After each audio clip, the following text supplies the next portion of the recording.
Et bienvenue à notre temps dans la parole de Dieu en ce dimanche soir. Bienvenue à cette lumière des Écritures qui éclaire notre chemin et nous permet de bien marcher pour notre Seigneur nécessairement en 2024. Ce soir, j'aimerais que l'on s'arrête sur notre adoration du seul vrai Dieu, sur la question de notre piété et de nos louanges de sa personne et de son œuvre. Et pour ce faire, j'aimerais qu'on puisse chercher ensemble un beau psaume qui fait partie d'une série de 5 psaumes d'adoration du grand roi, de l'éternel Dieu. 5 psaumes dans les psaumes 95 à 99, des psaumes intitulés les psaumes d'intronisation ou les psaumes du couronnement du seul vrai Dieu, ou les cantiques qui reflètent la place que ce grand roi possède sur le trône de notre vie. Ce roi qui est tellement digne de nos louanges et de notre adoration, qui est tellement supérieur à tous les dieux du monde dans son histoire et même de nos jours. Ce grand roi qui désire régner sur notre cœur. Voilà le beau message du psaume 95 ce soir. Donc 95 à 99, on va regarder le psaume 95. J'aimerais qu'on puisse retenir les raisons pour son couronnement. Les raisons pour son couronnement dans notre vie. Pourquoi notre Dieu devrait-il régner sur notre cœur? Pourquoi devrait-il être à la première place dans notre vie? Pourquoi devrait-il être sanctifié dans notre expérience personnelle alors qu'on se tourne vers lui et qu'on désire lui être agréable? Un auteur nous dit, comprenons que l'adoration, c'est la soumission de toute notre personne devant Dieu. C'est l'éveil de notre conscience en face de sa sainteté, la nourriture de notre esprit avec sa vérité, la purification de notre imagination grâce à sa beauté, l'ouverture de notre cœur à son amour et surtout l'abaissement de notre volonté en face de son dessein pour chacune de nos vies, d'après William Temple. Regardez le psaume 95 à partir du verset 1. On nous dit, « Venez, chantons avec allégresse à l'Éternel, poussons des cris de joie vers le rocher de notre salut. Allons au-devant de lui avec des louanges, faisons retentir des cantiques en son honneur. Car l'Éternel est un grand Dieu. Il est un grand roi au-dessus de tous les dieux. Il tient dans sa main les profondeurs de la terre et les sommets des montagnes sont à lui. La mer est à lui, c'est lui qui l'a fait. La terre aussi, ses mains l'ont formée. Venez, prosternons-nous et humilions-nous. Fléchissons le genou devant l'Éternel, notre Créateur, car il est notre Dieu, et nous sommes le peuple dont il est le berger, le troupeau que sa main conduit. Oh, si vous pouviez écouter aujourd'hui sa voix, puisqu'il est un bon berger. N'endurcissez pas votre cœur comme à Mériba, comme à la journée de Massa dans le désert, où vos pères me tentèrent, m'éprouvèrent, quoiqu'ils aient vu mes œuvres. Pendant 40 ans, j'eus cette race en dégoût. Et je dis, c'est un peuple dont le cœur est égaré. N'est-ce pas triste que Dieu dise ça de son peuple, de ceux qui le servent? C'est un peuple dont le cœur est égaré. Ils ne connaissent pas mes voies. Ou si je jurai dans ma colère, ils n'entreront pas dans mon repos. Oh, ce psalmisme inspiré de Dieu présente avant tout le besoin de mettre le seul vrai Dieu sur le trône de notre cœur, alors qu'il l'appelle le grand roi de tous les dieux, mais certainement le grand roi dans ma propre vie. Il nous encourage à regarder la personne de Dieu. Il nous encourage à faire ce choix-là quotidiennement, de lui permettre de régner sur notre vie. Pourquoi? Parce qu'il est le Dieu créateur de toutes choses. Il est le Dieu créateur de toutes choses. Il est celui qui a fait tout l'univers. Il est celui qui a tout créé dans ce monde. celui de qui viennent toutes bonnes choses dans la nature et sur la planète Terre, et celui qui mérite toute notre vénération et surtout la première place dans la vie de ses serviteurs. Regardez dans le psaume 95 au verset 1, on nous dit « Venez, chantons avec allégresse à l'Éternel, le seul vrai Dieu, on va voir en contraste avec les idoles. Poussons des cris de joie vers le rocher de notre salut. Allons au-devant de lui avec des louanges. Faisons retentir des cantiques en son honneur. » Et comme j'étais vraiment, vraiment heureux ce matin de voir nos deux nouveaux musiciens qui se sont joints à nous, puis qui ont réussi ensemble avec tous les autres instruments à rendre ça harmonieux, puis tellement mélodieux pour qu'on élève nos cœurs ensemble, puis qu'on exalte la personne de notre Dieu. C'est ce qu'on nous dit, allons au-devant de lui avec des louanges, verset 2. Faisons retentir des cantiques en son honneur, car l'Éternel est un grand Dieu. Il est un grand roi au-dessus de tous les dieux. Il tient dans sa main les profondeurs de la terre, et les sommets des montagnes sont à lui. La mer est à lui, c'est lui qui l'a faite. La terre aussi, ses mains l'ont formée. Sautez dans le psaume 96. Puis là, on n'ira pas voir 97, 98, 99, mais juste parce que c'est tellement parallèle dans le psaume 96 au verset 1. On nous dit, chantez à l'Éternel, souvenez-vous, les auteurs juifs nous disent, ce sont 5 psaumes qui nous amènent à faire un choix de cœur, qui nous amènent à sanctifier Dieu dans notre cœur, à lui donner la première place pour qu'il règne sur le trône de notre cœur. Puis on continue avec cet esprit-là d'adoration, avec cette piété profonde. Chantez à l'Éternel, un cantique nouveau. Chantez à l'Éternel, vous tous, habitants de la terre. Chantez à l'Éternel, bénissez son nom, annoncez de jour en jour son salut, racontez parmi les nations sa gloire, parmi tous les peuples ses merveilles, car l'Éternel est grand et très digne de louange. Il est redoutable par-dessus tous les dieux, car tous les dieux des peuples sont des idoles, et l'Éternel a fait les cieux. La splendeur et la magnificence sont devant sa face. La gloire et la majesté sont dans son sanctuaire, car il est le grand créateur de toutes choses dans l'univers. Famille des peuples, rendez à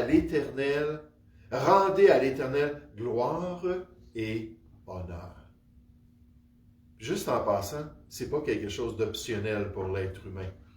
Romains chapitre 1 nous dit que si quelqu'un, voyant les œuvres de ses mains, si quelqu'un est enseigné de Dieu concernant sa personne, si quelqu'un vient qu'à comprendre que Dieu est le créateur de toutes choses, mais il refuse de le glorifier, il refuse de le remercier, la Bible dit qu'il y a des terribles conséquences. Alors que Dieu va livrer cette personne-là à la décadence la plus profonde de son propre cœur, puisque Dieu n'est pas assis sur le trône de sa vie, puisqu'il ne donne pas accès au Seigneur et qu'il a ce vide dans son cœur, puisqu'il se détourne du message de la création et de la vénération du Créateur de toutes choses, Dieu lui-même, d'après Romains chapitre 1, le livre à tout ce qui est le plus ténébreux dans son expérience personnelle. C'est pas étonnant que dans ces derniers temps, c'est pas étonnant qu'à notre époque, il y a tellement de décadence, il y a tellement de perversité, il y a tellement les souillures du monde autour de nous, parce que les gens disent non, on ne veut pas croire en lui, ils sont inexcusables, et une partie de leur jugement, d'après Romains chapitre 1, c'est que dans leur conduite, Dieu va leur permettre de se livrer aux pires atrocités et aux pires abominations. Un auteur nous dit, lorsque nous tournons notre adoration dans une autre direction, au lieu d'envers ce Créateur merveilleux, le seul vrai Dieu, nous pervertissons alors l'image de Dieu qui est en nous. Lorsque nous adorons, comprenons, nous devenons conformes à celui que nous adorons. Nous devenons conformes à ceux à qui nous donnons notre allégeance, notre adoration, notre obéissance, notre temps, notre talent, notre trésor. Puis là, je suis juste pensé à moi qui adorais les chanteurs rock, du heavy metal. Puis qu'est-ce que j'avais de l'air? J'avais de l'air d'une crapule. Vraiment, c'était pas drôle. Quelqu'un rentrait dans ma chambre et tout était peinturé en noir avec des crânes, puis du sang, puis c'était macabre. Puis là, il pouvait regarder les disques de musique que j'écoutais, puis c'était tout pareil, macabre. Puis là, j'étais en train de refléter l'image de ceux que j'adorais. Parce que pour moi, c'était vraiment une adoration. C'est ce que cet homme-là nous dit. Il dit, à la lumière de l'idolâtrie, comme on le voit dans Romains 1, on nous dit que c'est pourquoi Dieu les a livrés aux convoitises de leur cœur, à l'impureté, au déshonneur de leur propre corps entre eux. Romains 1 au verset 24. Puisque cela est un reflet des idoles vers lesquelles l'attention de l'homme s'est tournée dans ce passage et dans l'histoire. Et pour lever tout doute sur la raison pour laquelle ça se produit, cette décadence-là, Paul ajoute « parce qu'ils ont changé la vérité sur Dieu contre un mensonge et qu'ils ont adoré et servi la créature plutôt que le Créateur qui est béni pour toujours. Amen. » Romains 1, 25. C'est cet échange du vrai culte que Dieu mérite contre l'idolâtrie qui conduit directement l'homme à se livrer à ses convoitises impies, d'après le pasteur V. Beauchamp. C'est exactement ce qu'on voit autour de nous. Et c'est pour ça que dans ce psaume 96, comme dans le psaume 95, on dit « Laissez Dieu avoir cette place du Créateur dans votre vie. Laissez-lui avoir cette vénération-là de votre cœur pour pouvoir le suivre. » Regardez au verset 8 du psaume 96, on continue. On dit « Rendez à l'Éternel, gloire pour son nom. Apportez des offrandes et entrez dans ses parvis. Prosternez-vous devant l'Éternel avec des ornements sacrés. Tremblez devant lui, vous tous, habitants de la terre, pour être en accord avec la seule vénération que Dieu mérite, notre Créateur. Il y avait un jeune garçon nommé Samuel qui vivait dans un petit village entouré de champs verdoyants et de montagnes imposantes. La famille de Samuel croyait de tout cœur au Créateur de toutes choses et avait essayé de l'influencer dès son jeune âge à croire en Dieu et avoir une relation avec lui. En grandissant, Samuel a développé un amour et une admiration profonde pour la beauté de la nature qui l'entourait partout. Chaque matin, il se réveillait avant l'aube et s'aventurait dans les champs, s'émerveillant des couleurs vibrantes du lever du soleil et des doux murmures du vent. Un jour, alors que Samuel explorait les forêts proches de son village, il tomba sur un oiseau blessé à l'aile. Le cœur rempli de compassion, Samuel ramassa soigneusement l'oiseau et le berça dans ses mains. Il savait qu'il devait aider cette créature, tout comme il réalisait que son Créateur l'aidait lui-même dans sa marche personnelle. Avec beaucoup de soin, Samuel fabriqua une petite attelle avec des brindilles et des feuilles, et il a délicatement fixé l'aile cassée de l'oiseau. Il a ensuite trouvé un endroit sûr dans la forêt où l'oiseau pourrait se reposer et récupérer, tout en étant protégé des prédateurs. Chaque jour, Samuel retournait dans la forêt pour surveiller l'oiseau et lui apporter de la nourriture et de l'eau. Il s'émerveilla du dessin complexe du Créateur dans les plumes de l'oiseau et de l'équilibre délicat de la nature qui permettait même à ces petites créatures de guérir et de prospérer. Les semaines passèrent et un matin ensoleillé, Samuel arriva à cet endroit dans la forêt et il trouva l'oiseau perché sur une haute branche, les ailes largement déployées dans une belle démonstration de force et de liberté. Des larmes de joie remplirent les yeux de Samuel lorsqu'il réalisa que son petit acte de gentillesse avait aidé cette créature à retrouver sa raison d'être. Et à partir de ce jour, la dévotion de Samuel envers son Créateur devint réelle. Il décida de marcher avec lui. Il décida de lui rendre toute la gloire. Il décida de l'adorer comme lui seul le méritait. Bien au-delà de juste assister à des réunions à l'église, au-delà de pouvoir prier ensemble lors des repas, mais de marcher avec ce grand Créateur-là qui prenait soin de sa création et qui avait touché son cœur. L'histoire de Samuel est devenue une puissante illustration pour ses amis, alors qu'il leur rappelait que vénérer le Créateur de toutes choses impliquait bien plus que juste aller à l'Église, mais de décider d'avoir une relation personnelle avec lui. Surtout lorsqu'on lui donne une place sur le trône de notre cœur. J'aimerais vous dire, dans l'éternité, ça ne sera pas un problème. Le défi, c'est ici-bas. Dans le livre de l'Apocalypse, au chapitre 4, on entend les croyants dans la gloire qui disent à leur Dieu, « Tu es digne, notre Seigneur et notre Dieu, de recevoir la gloire, l'honneur et la puissance, car tu as créé toutes choses, et c'est par ta volonté qu'elles existent et qu'elles ont été créées.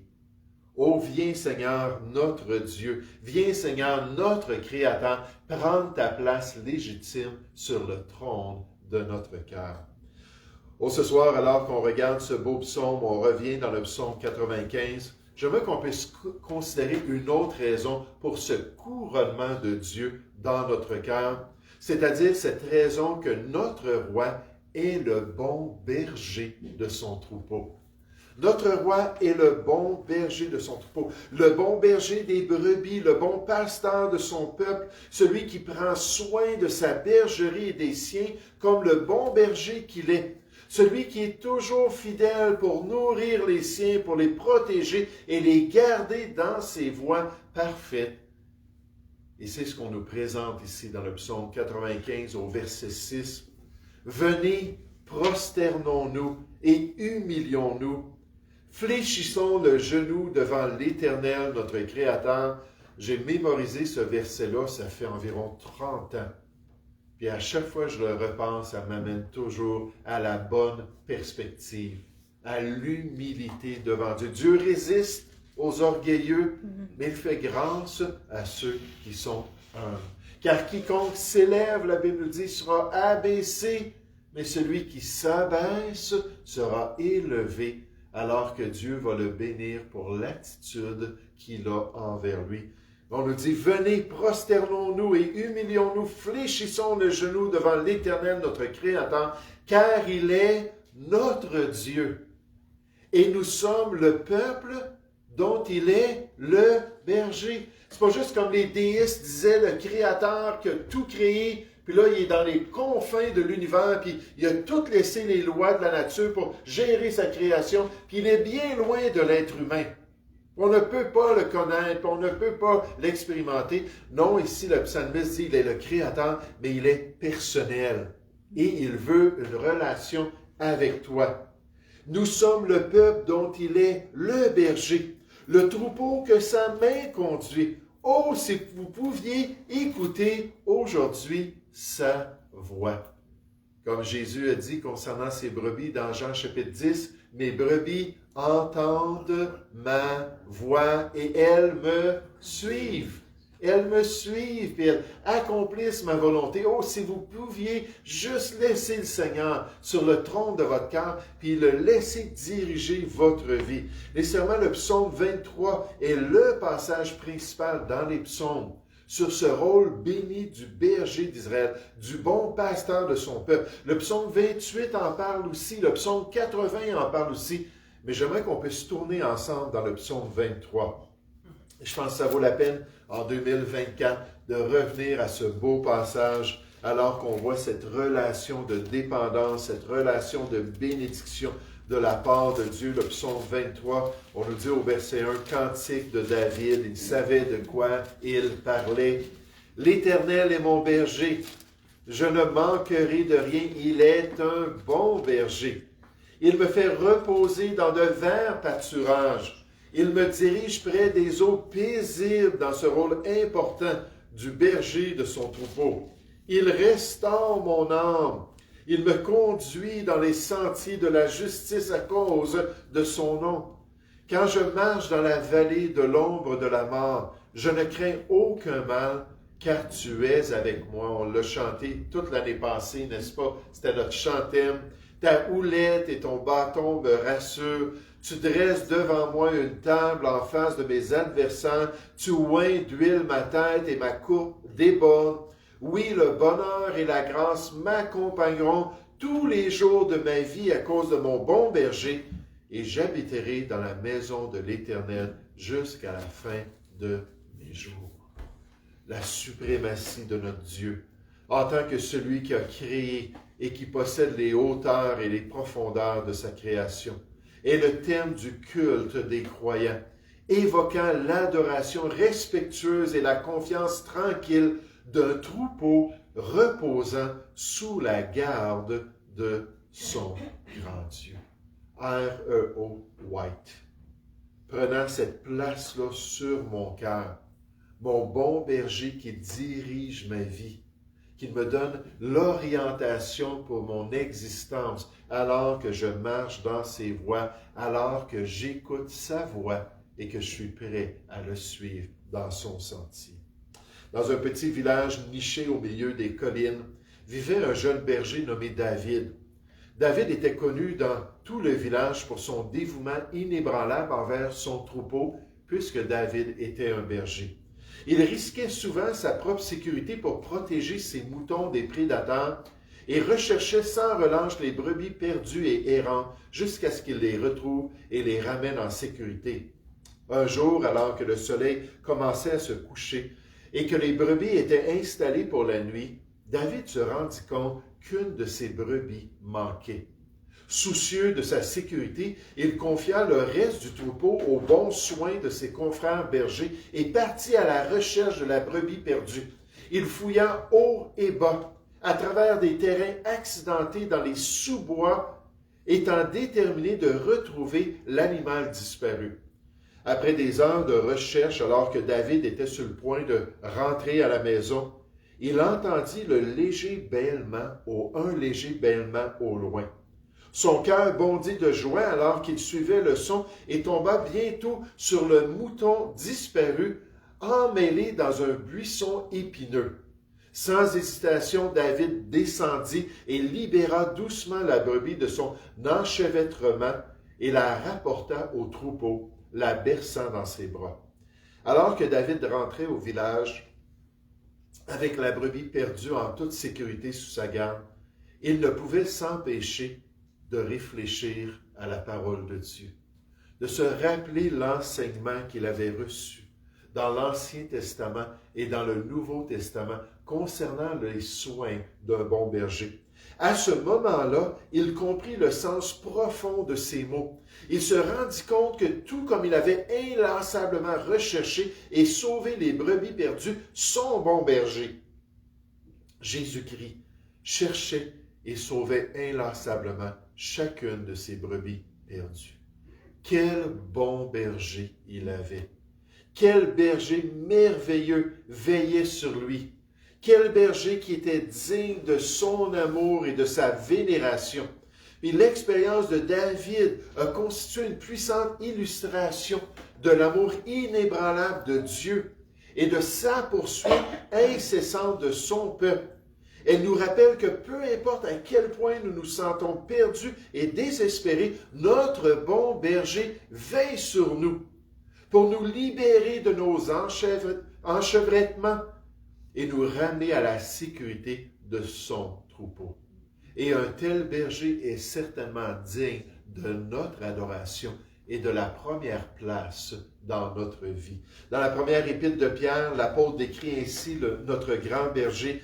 Il dit dans Pierre chapitre 2, « Lui qui n'a point commis de péché, et dans la bouche duquel il ne s'est point trouvé de fraude, lui qui est injurié, puis ça c'est pour nous, ses brebis, ne rendait point d'injures, maltraité, ne faisait point de menaces, mais s'en remettait à celui qui juge justement, afin d'accomplir le plan rédempteur de Dieu pour ses brebis, lui qui a porté lui-même nos péchés en son corps sur le bois, afin que, morts au péché, nous vivions pour la justice, lui par les meurtrissures duquel vous avez été guéris. Donc Pierre explique ce plan rédempteur de Dieu, puis il termine en disant aux chrétiens, verset 25, 1 Pierre 2, 25, « Car vous étiez comme des brebis errantes.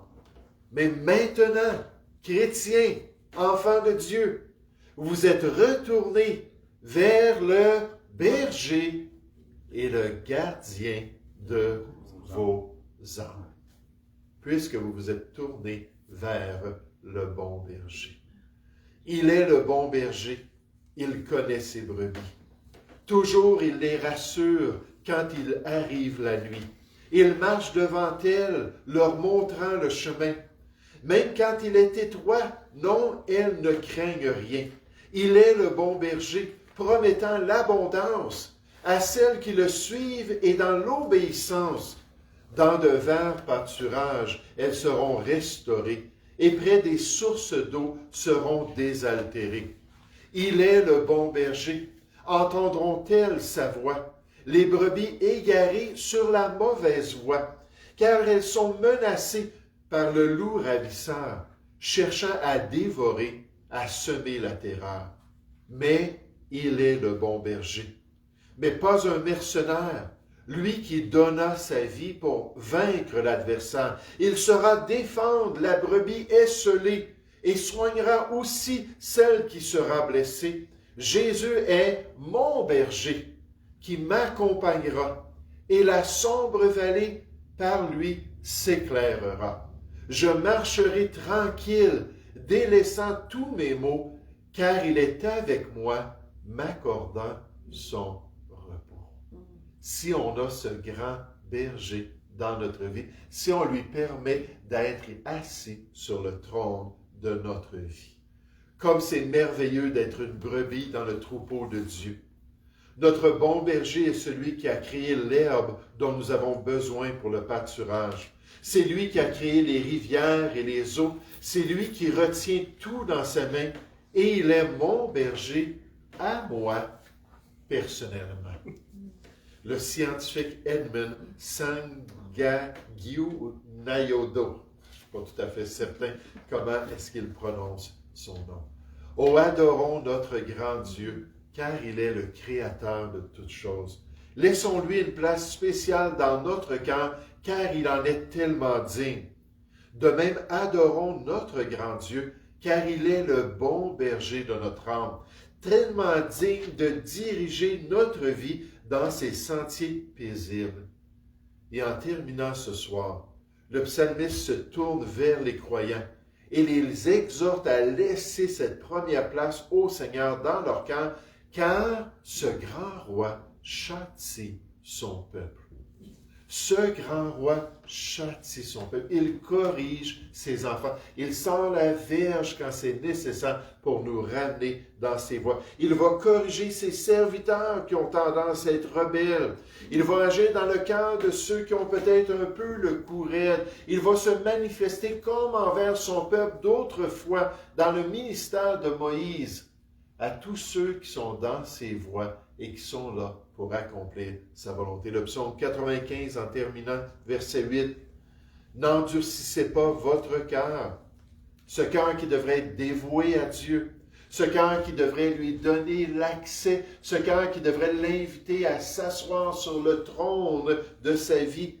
Mais on nous dit, n'endurcissez pas votre cœur, comme à Mériba, comme à la journée de Massa dans le désert, où vos pères me tentèrent, m'éprouvèrent, quoiqu'ils aient vu mes œuvres pendant tout ce temps-là avec Moïse et avec le peuple. Pendant 40 ans, j'eus cette race en dégoût. Et je dis, c'est un peuple dont le cœur est égaré. Ils ne connaissent pas mes voies. Aussi je jurai dans ma colère, ils n'entreront pas dans mon repos. Et le Nouveau Testament nous parle de cette génération. Par exemple, Jude la décrit ainsi. Il dit, je veux vous rappeler à vous qui savez fort bien toutes ces choses, que le Seigneur, notre Créateur, notre bon berger, après avoir sauvé le peuple, et on parle du peuple de cette génération sous Moïse, et l'avoir tiré du pays d'Égypte, fit ensuite périr les incrédules. Jude chapitre 1 au verset 5. Regarde avec moi l'Épître aux Hébreux au chapitre 3. Alors que Dieu pousse ce rédacteur de la Nouvelle Alliance qui adresse la question avec ces Juifs chrétiens et ceux qui n'étaient pas encore chrétiens. Puis là, il ramène à cette réalité-là qu'il faut écouter sa voix, qu'il faut avoir des oreilles dociles, qu'il faut se soumettre à la discipline du Seigneur. Dans Hébreux chapitre 12, Dieu dit, « Je suis un bon père. » Puis un bon père va corriger ses enfants par amour pour eux. Puis quand je vous corrige, c'est pour vous amener à la sainteté. Quand je vous corrige, c'est pour qu'il y ait ce fruit de justice, ce fruit paisible de mon œuvre dans votre vie pour vous ramener dans les bonnes voies parce que le Seigneur corrige son peuple. Hébreux chapitre 3, il nous dit au verset 7, « C'est pourquoi, selon ce que dit le Saint-Esprit, puis là on va citer le psaume 95, « Aujourd'hui, si vous entendez sa voix, n'endurcissez pas vos cœurs, comme lors de la révolte, le jour de la tentation dans le désert, où vos pères me tentèrent pour m'éprouver. Ils virent mes œuvres pendant 40 ans. Aussi je fus irrité contre cette génération, et je dis, ils ont toujours un cœur qui s'égare. Ils n'ont pas connu mes voies. Je jurai donc dans ma colère, ils n'entreront pas dans mon repos. » Puis ça, c'est cette génération. Puis l'exemple dans l'Ancienne Alliance, là, on se tourne vers ces croyants-là de la Nouvelle Alliance. Puis on dit, prenez garde, frères et sœurs dans le Seigneur, que quelqu'un de vous n'ait un cœur mauvais et incrédule, au point de se détourner du Dieu vivant. Sinon, Dieu va être obligé d'agir. Sinon, Dieu va être obligé de vous châtier, de vous corriger, de vous ramener dans la bonne voie. Puis nécessairement, là, il nous présente une option. Si on est attaché à une église locale, si on accepte mutuellement l'exhortation les uns des autres, si on prie et on veille les uns sur les autres pour nous exciter à l'amour et aux bonnes œuvres, on nous dit au verset 13, « Mais exhortez-vous les uns les autres chaque jour, aussi longtemps qu'on peut dire aujourd'hui, et remarquez, afin qu'aucun de vous ne s'endurcisse par la séduction du péché. » C'est de cela qu'il disait, les cœurs endurcis. Et ça peut se produire dans la nouvelle alliance. Si on ne donne pas au Seigneur la première place dans notre cœur, si on ne le laisse pas nous ramener en communion avec lui, ne le laisse pas nous ramener sur cette voie étroite pour accomplir sa volonté, on nous dit verset 14, « Car nous sommes devenus participants de Christ. » C'est important pour Dieu. Pourvu que nous retenions fermement jusqu'à la fin, c'est l'idéal de Dieu. L'assurance que nous avions au commencement, pendant qu'il est dit, « Aujourd'hui, si vous entendez sa voix, n'endurcissez pas vos cœurs, comme lors de la révolte, qui furent en effet ceux qui se révoltèrent dans l'Ancienne Alliance après l'avoir entendu, sinon tous ceux qui étaient sortis d'Égypte sous la conduite de Moïse. » Tous ceux qui avaient 20 ans et plus, puis qui ont refusé de rentrer en terre promise. Après avoir vu les 10 plaies en Égypte, après avoir vu la mer Rouge s'ouvrir, et le peuple passer à travers la mer Rouge comme à sec, après avoir vu la mer Rouge revenir, puis se jeter sur les soldats, les Égyptiens, après avoir été guidé par une nuée pendant le jour, puis une flamme de feu pendant la nuit, puis avoir la présence de Dieu, puis avoir l'expérience du mont Sinaï, puis toutes ces choses-là extraordinaires et miraculeuses, pour ensuite arriver puis refuser de croire en Dieu. Toute cette génération est disparue pendant ces 40 ans dans le désert. Verset 17. « Et contre qui Dieu fut-il irrité pendant 40 ans, sinon contre ceux qui péchaient et dont les cadavres tombèrent dans le désert? Et à qui jura-t-il qu'il n'entrerait pas dans son repos, sinon à ceux qui avaient désobéi? Aussi voyons-nous qu'ils ne purent y entrer à cause de leur incrédulité. » Et ça, c'était leur grand péché. Et le peuple d'Israël est toujours repris à cause de son incrédulité, même dans la Nouvelle Alliance, alors qu'il se détourne de Dieu. Souviens-toi, le cœur endurci des pères mettait Dieu à l'épreuve. Leur égarement montrait qu'ils n'avaient pas appris les voies de Dieu. L'héritage du repos du sabbat n'était donc pas pour eux. Pendant 40 ans, cette génération erra dans le désert et n'entra jamais en Canaan. Pour partager le repos du sabbat de Dieu, il ne suffit pas de remplir la maison de Dieu. Nous devons aujourd'hui entendre sa voix et refuser d'endurcir nos cœurs pour être prêts à accomplir la volonté de Dieu. Notre Dieu est digne de nos louanges. Il est digne de notre adoration. Il est digne de la première place dans notre cœur, puisque notre Dieu est le Créateur de toutes choses.